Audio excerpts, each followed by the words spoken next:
Hello, my name is Emmanuel Cherian, and I'll be talking about my linguistics landscape project entitled Diving into Yonkers Culture and Linguistics. A majority of my data collection came from Yonkers, New York, which is where I live, and it came primarily from a neighborhood in central Yonkers called Getty Square. According to NeighborhoodScout.com, Getty Square is seen to have one of the lowest income-making demographics in Yonkers.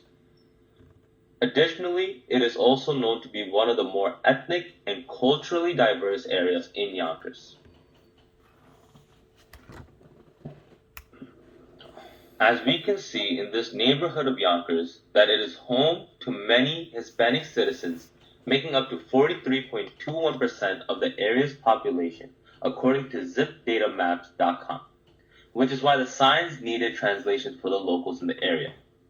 As you can see in the picture to the right, it is a sign showing a law firm advertisement.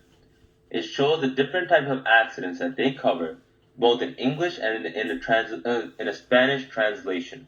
So, for example, it says work, and in the Spanish translation being trabajo. It is probably aimed towards people with lower incomes and Hispanic people as well, which is why it is located at a nearby bus stop, which usually gets busy in Getty Square.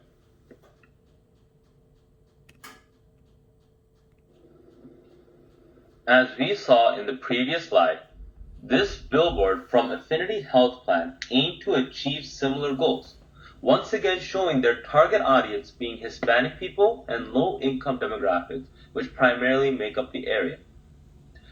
We see this because this billboard itself, is fully in Spanish with no English translations, which is not often seen in Yonkers or New York in general. Usually we see fully English signs, or sometimes English signs with Spanish translations, as we saw in the previous slide, but rarely do we ever see Spanish signs completely.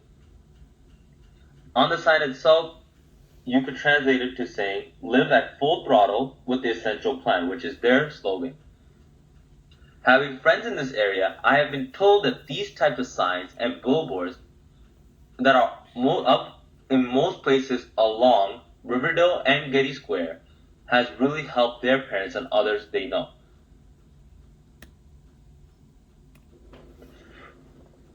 So even though Hispanic people make up almost half of the population there, stores will try to reach out to their target audience, which differ from the signs we saw before. For example, taking a look at the signs both in front of the Arabic and Chinese stores, they are trying to make themselves accessible to the majority by including English, but also reach to minorities at the same time by using characters from their own languages. So, looking at the Arabic storefront, we can see the Arabic writing on top of the word halal, and right next to it as well, there's full-on statements there as well. For the Chinese restaurant, we see Chinese letters on each side of the name of the restaurant.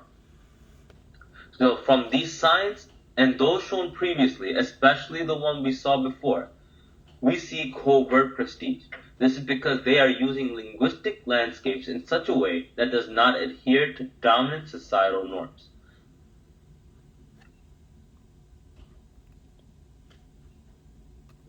These are the citations that I used for my presentation.